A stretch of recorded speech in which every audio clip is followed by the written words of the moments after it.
time of Gloria Macapagal Arroyo's administration, civil society, NGOs, and all the active groups wanting to look at truly participatory government is almost giving up. They're being shut out. They feel inept, frustrated, angry. What do we do in a situation like this? Do we go to our polls, then use the power of our vote, and we try to bring in new candidates who will stand for the change that we want, but they don't get elected? Or do we shout in the streets forever? We have done that, and many of our people are tired. What we needed to bring into the formula of anti-corruption is direct citizen engagement. And so social accountability came in at the time when we needed to bring in anti-corruption, the cultural sensitivity of the region, and at the same time, that level of readiness of the people to engage government but not necessarily fight with government. In Cambodia, there's an awakening understanding of the citizens, but the government still want to be able to run it the way they used to. And then in Mongolia, because it's such a small country and people know everybody, you cannot think of going anti-corruption action against your uncle who is sitting in the government and you are the neighbor or something of this kind. Indonesia is different because in Indonesia, there's really a thriving environment for anti-corruption. And in fact, in the region, Indonesia is spearheading a lot of significant inroads into anti-corruption work.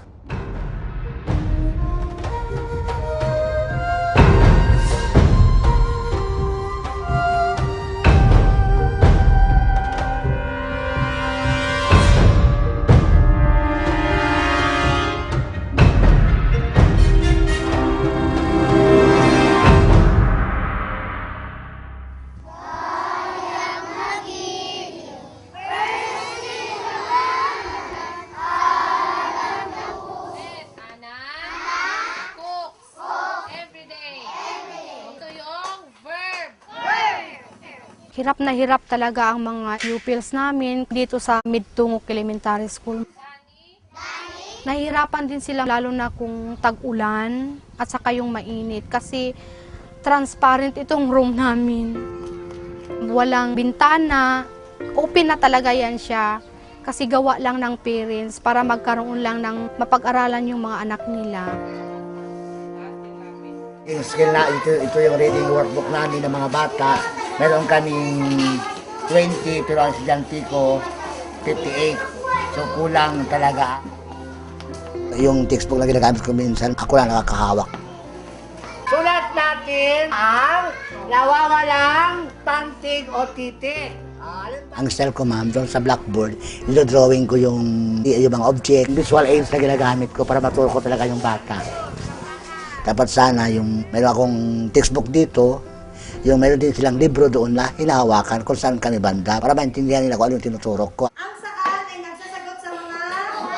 Kung tungkol naman sa cheers and classroom, masikip talaga. Kaya nga, ang ginagawa namin, yun nga, tig-tatlo-tatlo na lang para magdikit-dikit na lang yan sila. Kaya kung hindi dikit-dikit, kulangin talaga kami sa classroom. Kulang sa teacher, kulang sa classroom, kulang sa mga... Kung sa textbooks naman, kulang talaga. Hindi na magkain sana. Number 15, tingnan number 15. The GWatch study in 2000 concluded that there's no system of checking and monitoring textbook deliveries. There were a lot of news also coming out, textbook scam, ghost deliveries. There was no system at all.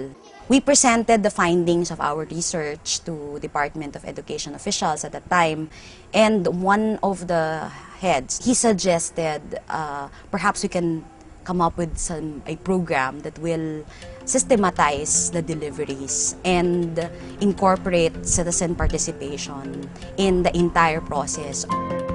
In bidding, the citizen organizations are responsible for observing the bidding process to ensure that standard processes are followed. In In the production, along with Department of Education officials, we conduct textbook quality inspections at the warehouses of the suppliers. If there were errors, it can immediately be corrected. In delivery, we mobilize communities to check the quantity as well as the physical quality of textbooks when they reach the schools.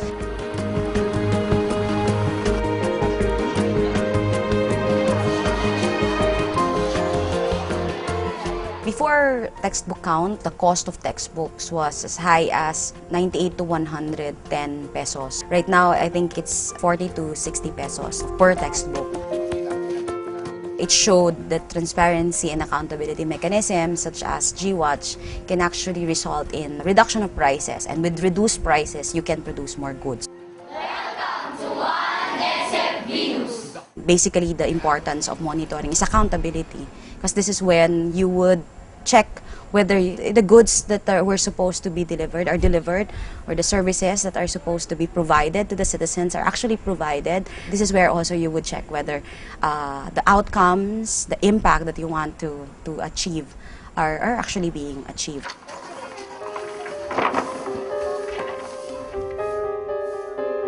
We also checked on school building projects being undertaken by DPWH.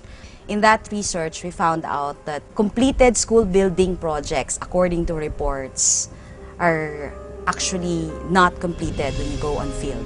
At the same time, there were really substandard. There were also non-existing school building projects that were reported to be completed.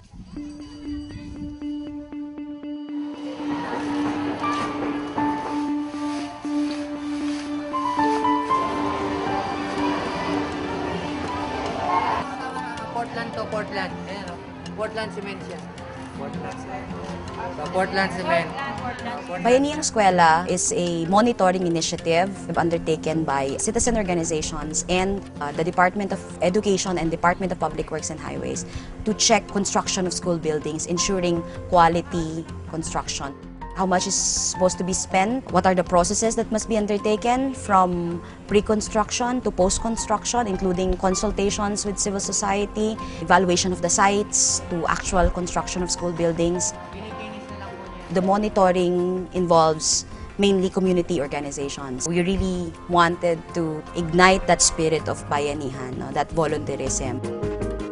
If in the past, volunteerism would be used by carrying houses, this time we wanted to use that volunteerism in checking whether the school building projects are actually implemented and whether the school building projects are actually of standards so that students would have a conducive learning environment. We will monitor again after 2 weeks. 2 weeks. Promise. As far as the school building projects that we were able to monitor, that amount of money, that resources were spent according to its plan with quality outputs.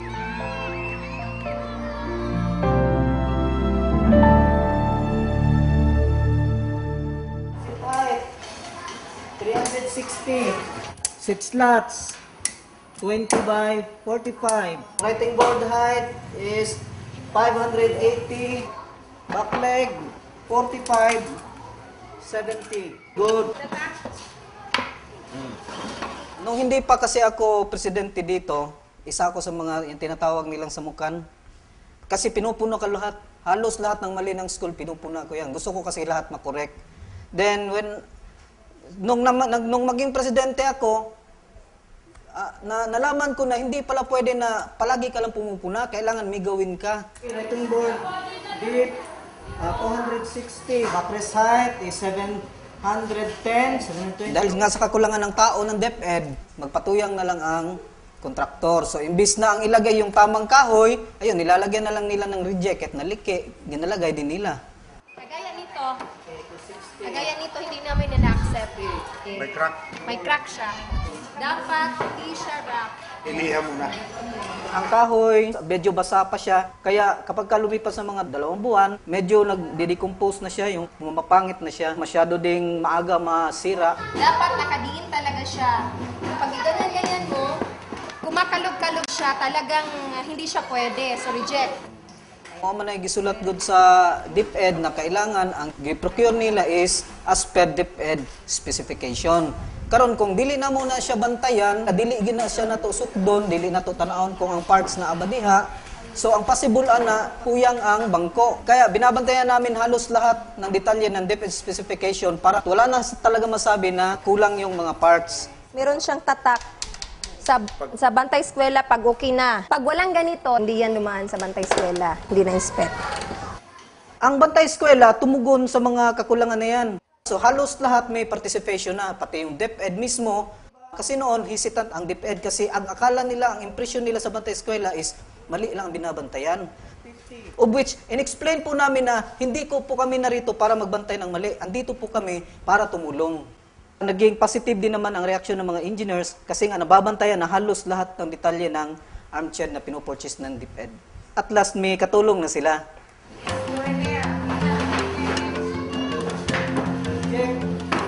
Sa isang araw na pagbibilang po namin, naka-inspect po kami ng 1,500 armchair. Out of 1,500 armchair, bali 300 lang po ang pumasa. Yun lahat po, pinaulit po namin. Nakalabas yung pako. Bawal yan. Ito lang isa, tapos pinagbigyan mo sila. Mamimiyasa sila. Mamiyasa man yun. Ang nangyari ngayon, yung kontraktor, medyo nagalit talaga siya, pero wala siyang magawa kasi sumusunod lang tayo kung ano sinasabi dun sa specification.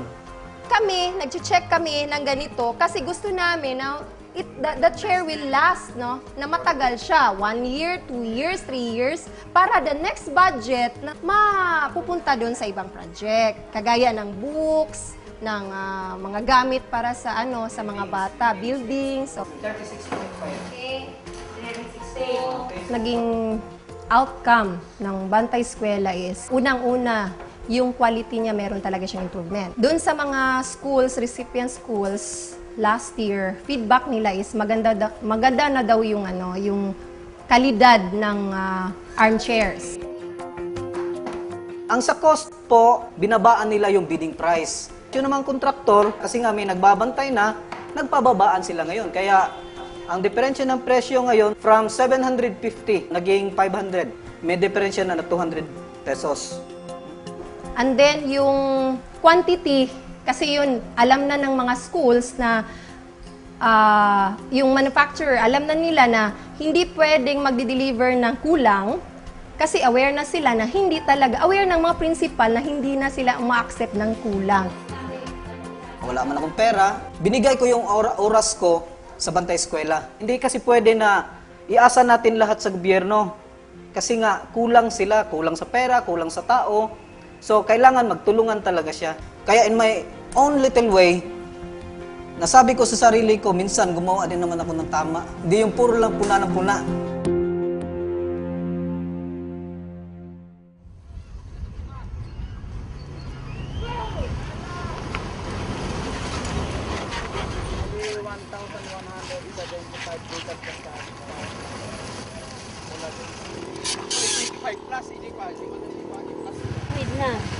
Mga kwan, no? 10, no?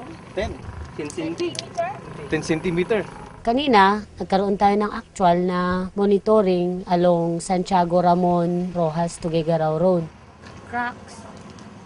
Oh. Nag-attend ako ng training sa Bantay Lansangan. Tinuro nila na kailangang i-monitor for transparency and para makita talaga kung yung nasa scope of work is nasusunod.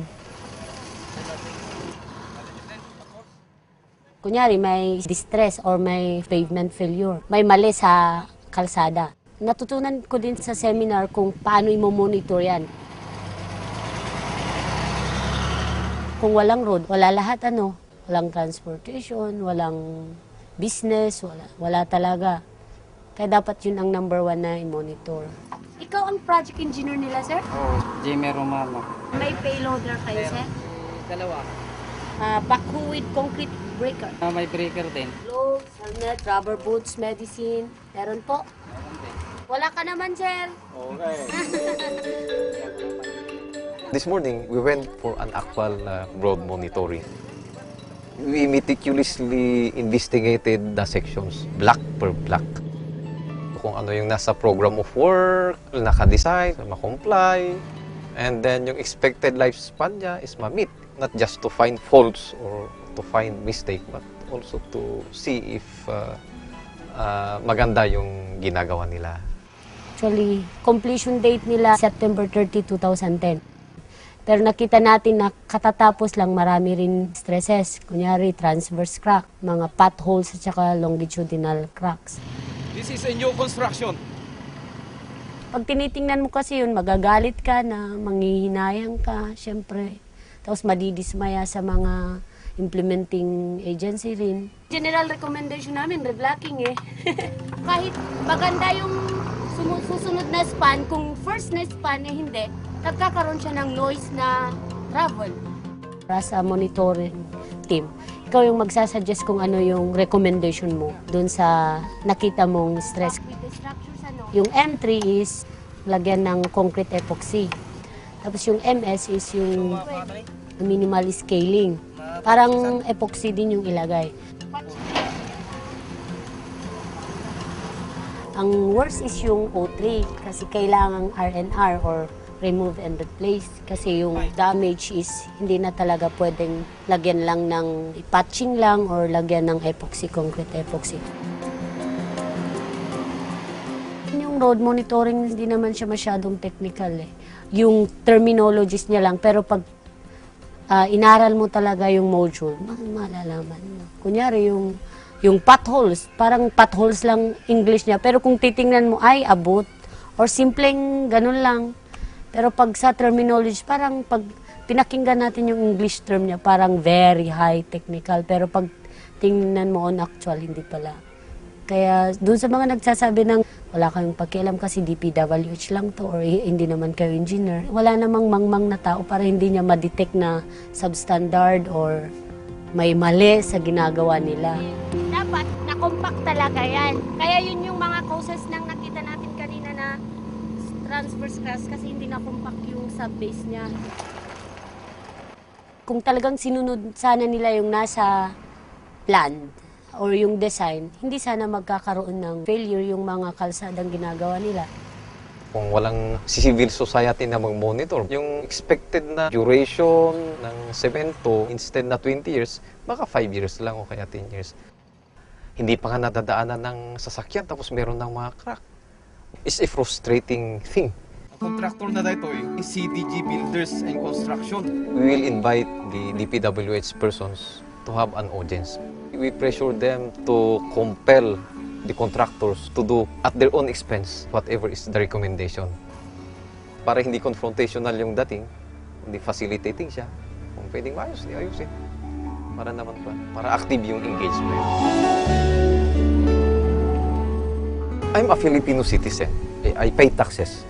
And I believe that the tax that I pay should not go to the pockets of contractors or some politicians. So, for me, I've got to see that the money that I pay should go properly to where it is intended. Nakakatulong naman kung may monitoring talaga para hindi naman sa tinatakot natin yung mga nag-implement ng projects. Ang hangarin lang naman dito is maipakita na dapat sana maiwasto man kung may pagkakamali at ipakita na sana masunod lahat yung programa ng kalsada para gaganda ang kalsada at saka makikita rin nila na may mga matang nagsusubaybay sa ginagawa nila.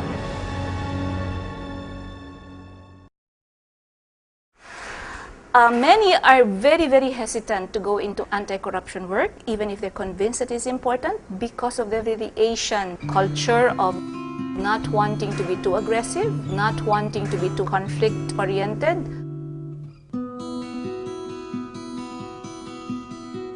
ANSA is a facility. It's a network facility, and the idea is bringing together much more palpably, much more effectively and compellingly a community to engage in change but not be very angry about it, to engage government but not necessarily fight with government.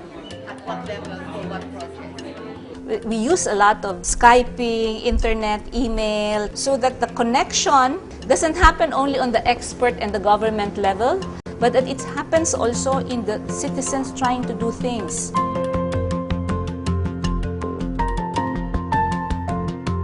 Lumalabas kami ng community for vitamin A supplementation. What kind of service do you have here? Prenatal and postnatal. Child care. Child care. We facilitate some when we have some funds to exchange. A group of Cambodians visited Abra.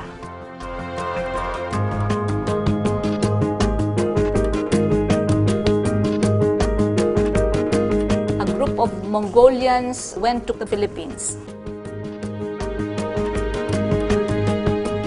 The story that's so inspiring, and I think I've always said about the Buddhist monks. They are those present in the villages in Cambodia. They started putting out feedback boxes in front of the district offices so that the citizens can drop in their comments or criticisms of how local government is running the village. When they first looked at the boxes, what were inside the boxes? Candy wrappers, chewing gums, and all other trash. It means that the citizens were not seriously looking at it as a mechanism to give feedback. But through social accountability in the village monk explaining that there is something constructive, it doesn't have to be always aggression and anger and conflict, but that they should also push local government to stand by their promise of public service. And with that feedback box, they started giving honest and direct feedback about the village programs of the government. In Indonesia, under a new social accountability approach, they're trying to bring in one important pillar in social accountability work is access to information. In East Kalimantan, they have local radio. It will be like what is happening, what the mayor did, what the local government did. In ANSA, we emphasize a lot on the tales, the tools, and the techniques of social accountability. Whether the tale is a sad tale or a happy tale, or it is a tale of a group or of an individual. This can be tools a little bit sophisticated like procurement monitoring, but can be a tool as simple as a scorecard. What do you check? What grade do you give? On what count? Therefore, you get inspired by what the others have done, and you get a citizen-to-citizen exchange.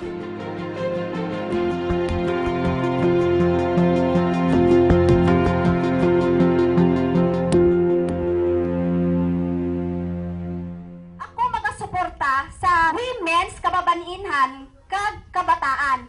Sa kada bulan kong honorarium, parte ni sir ko ang 1,000 nga i-purchase ko ka bulong para sa mga minor na mabalatian. Pamangkutanon sang Banwa started last 2004. It was just a simple candidates forum. All candidates for the local positions will present and commit to the people their platform of government. Ang andom ko sa barangay, manubangan paton nga school day sa Tapakon. Kung sino man nga mga pangayaw nga magguba katon nga manami nga pagpuyo di sa Tapakon, ipapriso taran. Insakt lang serbisyo ko. Basta serbisyo sa mulyo, ara ako. It was part of the program that every candidate will sign a manifesto that they will perform all their commitment. So lahat ka mo pamangkot nyo? The hardest part is how you will commit yourself as a politician to be subject of criticism. Ako magabulig, magasuporta sa eskwelahan. Paagi sa pagbulik sa mga indigents natin. But sa akin nga honorarium ako mabuon. Piragid sa imo nga honorarium? 1,000, 2,000 o tanan mo honorarium? Sa 30 kada tuig. Sa 30 ka indigents, piragid imo nga tao. Di ba 30? Si ano pagudaan? Ha? Yourself will be the subject of scrutiny of your performance. When you have a mistake, it can be really seen on stage.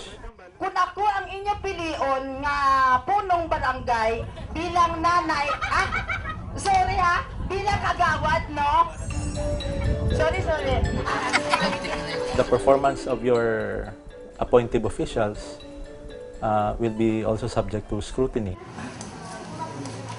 Like for example, before our medical doctor used to board in the rural health unit. He's using the health center as his house. We don't know that the people don't like that kind of practice. I pulled out the medical doctor from the health center.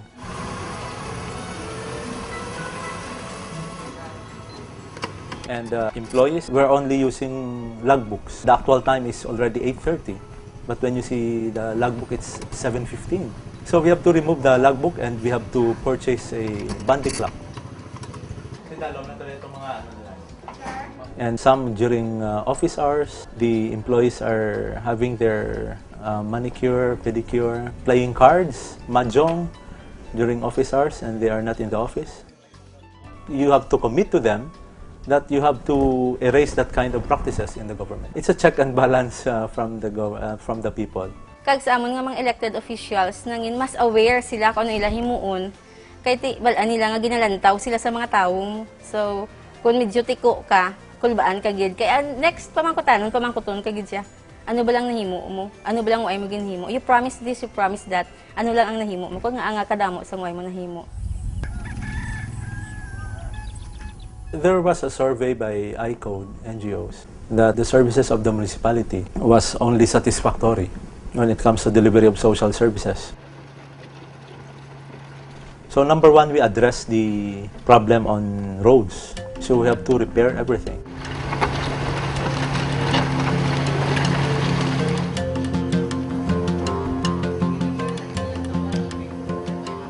The problem on health services, there are a lot of people who cannot go to the hospital for medical needs. So we enroll all indigent families to PhilHealth program. And in 2008, we were number one in universal enrollment of indigents in the whole province of Iloilo. On education, they are clamoring for the quality of teaching of our teachers. When I reviewed the system, we didn't have a district supervisor. We didn't have a principal. So I asked the help of the Department of Education to assign a district supervisor and a principal to manage our high school. The income of the municipality was only around 200,000 a year based on the citizens' query. Yung question, bakit mababa yung collection? So I asked them, do you really want to raise revenue? They said, if you can also promise that what you are generating from that revenue should go back to the people, why not? And I was really afraid because in 2010, there's another election. I have very high reservations on raising revenues. But I gambled on that commitment from the panel. So what I did, I again issued a memorandum to all business owners, stall owners in the municipality to register. If not, I will close them within the month. First operation was the market. Unfortunately, it burned down. So we made a new public market. There's a rate. Then we religiously collect every market day and every month the stall fee. Then on the Tricycad, the Sangguniang Bayan regulated the operation of the Tricycad. Every year, they made it a point to register themselves as duly registered business in the municipality. Now we have a local income of 2 million. Kanami lang gid kay because of that ang mga tawo nangin aware kung ano gid lang ilang role. Ang pagpanghimanwa hindi lang naiya sa mga officials, but then dapat involved ang mga tawo for us to have a harmonious relationship. Pag mas nami ang progress, kundi lang ang officials ang nag-work, but then ang mga tao man, they would help sa hatag in order nga ma-resolve kung ano man yung problems that we have. Based of the pamangkutanon sa Banwa, I can make my platform of government for them. The pamangkutanon sa Banwa serve as a baton, a whip, and you should not wait for election to discipline you. But in a span of 6 months, the people are already there to correct you. The relationship of the CSOs and the LGU is very strong here in the municipality. Convent nga Kagawan. Ano na ang status ng poste sa Zone 6? Magkamulat-ulat lang kita kay magadugang kita yan ng mga poste. Thank you, Kit. Kung dati, bigay lang ng ang daming promises, ngayon kukunti na lang. Because they are afraid that once elected into office, they would be subject to scrutiny. And eventually, pag hindi nila na-fulfill yung kanilang promises, hindi na sila mananalo in the next elections. Even before corruption, you know about your role as citizen. That you cannot just sit down and wait for things to unfold before you, but that you have to actively make use of your rights and also be responsible in invoking those rights in the way you relate to government. Because bottom line for social accountability is really active citizenship and responsive government.